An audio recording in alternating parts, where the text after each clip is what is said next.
อัปเดตสภาพอากาศวันที่ 22 ตุลาคม 2018 ขณะนี้เวลา 3 ทุ่ม 11 นาฬิกาท้องฟ้าปลอดโปร่งแจ่มใสไร้เมฆหมอกฝนบ่มีแล้วพี่น้อง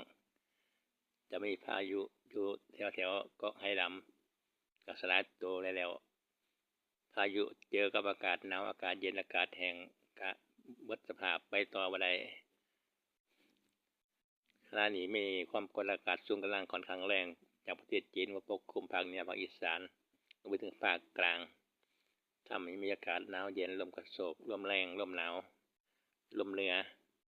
ลงมาพี่น้องสำหรับอากาศหนาวจะเหลือวันที่ 23เข้าสู่ฤดูหนาวของประเทศไทยจำปี 2018แล้วพี่น้องวันที่ 23ทางกรมอุตุจะประกาศเข้าสู่ฤดูหนาวจนถึงเดือนกุมภาฤดูหนาวปีนี้เนาะ